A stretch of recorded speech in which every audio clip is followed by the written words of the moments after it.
Suu from Suu release ಆದ ದಿನ ಕರಾವಳಿ ಸಿನಿಮಾ ರಿಲೀಸ್ ಆಗ್ತಾ ಇದೆ. ಅದು ಜುಲೈ 25, 2025 ಬಂದಿತ್ತು. ಸೂ ಫ್ರಮ್ ಸೂ ಕರಾವಳಿ ಜುಲೈ 24, 2026 ರಿಲೀಸ್ ಆಗ್ತಾ ಇದೆ. ಸೊ ಎರಡೂ ಹೇಗೆ ಅಂತಂದಾಗ, ಕಳೆದ ವರ್ಷ ಜುಲೈ 25 ಶುಕ್ರವಾರ ಬಂದಿತ್ತು. ಈ ವರ್ಷ ಜುಲೈ 25 ಶನಿವಾರ ಬಂದಿರೋದ್ರಿಂದ ಶುಕ್ರವಾರ ಈ ಚಿತ್ರ ರಿಲೀಸ್ ಆಗ್ತಾ ಇದೆ ಕರಾವಳಿ. ಹಾಗಾಗಿ ಎರಡೂ ಸೇರಿಸಿ ನಾವು ಈ ದಿನ ಬರ್ತಿದ್ದೀವಿ ಅಂತ ಹೇಳಿ ಸಿನಿಮಾ ತಂಡ ಹೇಳ್ಕೊಂಡಿರುವಂಥದ್ದು. ಸೊ ಒಂದು ಲಕ್ಕಿ ಇದೆ. ನಮಗೂ ಆ ಚಿತ್ರದ ಒಂದು ಲಕ್ ಹತ್ತಲಿ ಅನ್ನುವಂಥದ್ದು ಒಂದಾಗಲಿ, ಅಥವಾ ಈ ಚಿತ್ರದ ದಲ್ಲೂ ಕೂಡ ಕಂಟೆಂಟ್ ಇದೆ ಅನ್ನುವ ಅರ್ಥದಲ್ಲಿ ಸೊ ಸಿನಿಮಾ ತಂಡ ಹೇಳ್ಕೊಂಡಿದೆ ಅಂತ ಹೇಳ್ಬೋದೇನೋ. ಸೊ ಈ ಚಿತ್ರದಲ್ಲಿ ರಾಜ್ಬಿ ಶೆಟ್ಟರು ಕೂಡ ಇದ್ದಾರೆ. ಹಾಗೆಯೇ ಪ್ರಜ್ವಲ್ ಅವರ ಒಂದು ಅದ್ಭುತ ಅಭಿನಯ ನಿಮ್ಗೆ ಗೊತ್ತಾಗುತ್ತೆ. ಯಕ್ಷಗಾನದ ರೂಪದಲ್ಲಿ ಕೂಡ ಪ್ರಜ್ವಲ್ ದೇವರಾಜ್ ಅವರು ಕಾಣಿಸ್ಕೋತಾರೆ. ವೈಬ್ರೇಷನ್ ಇದೆ ಇವರ ಪಾತ್ರದಲ್ಲಿ.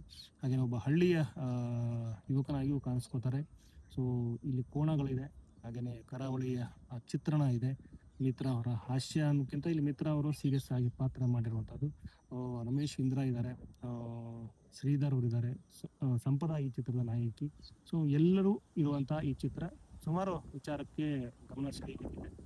ಈ ಚಿತ್ರಕ್ಕೆ ಸಂಬಂಧಪಟ್ಟಂಗೆ ಸದ್ಯಕ್ಕಿರುವಂಥದ್ದು ಏನಂದರೆ, ಅದು ರಿಲೀಸ್ ಡೇಟ್ ಅನೌನ್ಸ್ ಆಗಿರೋದು ಜುಲೈ 24ನೇ ತಾರೀಕು ಈ ಚಿತ್ರ ರಿಲೀಸ್ ಆಗುತ್ತೆ. ಒಂದು ದೊಡ್ಡ ಮಟ್ಟದಲ್ಲಿ ಬರ್ತಾ ಇದೆ. ಪ್ಯಾನ್ ಇಂಡಿಯಾ ಅನ್ನೋಕ್ಕಿಂತ ಒಂದು ಒಳ್ಳೆಯ ಸಿನಿಮಾ, ದೊಡ್ಡ ಸಿನಿಮಾ. ಗುರುದತ್ ಗಾಡಿಗ ಈ ಚಿತ್ರದ ನಿರ್ದೇಶಕರು ಒಂದು ಒಳ್ಳೆಯ ಪ್ರಯೋಗ ಮಾಡಿರುವಂಥದ್ದು. ಅಂಬಿನಿಗೆ ವಯಸ್ಸಾಯಿತು ಚಿತ್ರದಲ್ಲಿ ಒಂದು ಒಳ್ಳೆ ಕಂಟೆಂಟ್ ಕೊಟ್ಟಿದ್ರು. ಇಲ್ಲೂ ಕೂಡ ರೀತಿಯ ಒಂದು ಕಂಟೆಂಟನ್ನು ನಿರೀಕ್ಷೆ ಮಾಡ್ಬೋದು. ಒಂದು ಒಳ್ಳೆಯ ಸಿನಿಮಾ ಕರಾವಳಿ ಚಿತ್ರದಲ್ಲಿ ಈ ಸಲ ಒಳ್ಳೆ ಸ್ಕೋರ್ ಮಾಡ್ತಾರೆ ಪ್ರಜ್ವಲ್ ಅನ್ನುವಂಥ ನಂಬಿಕೆಗಳು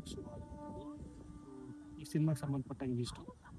ನೋಡಿದಂತೆ ಕರಾವಳಿ ತನ್ನದೇ ಆದ ರೀತಿಯಲ್ಲಿ ಗಮನ ಸೆಳೀತಾ ಇದೆ.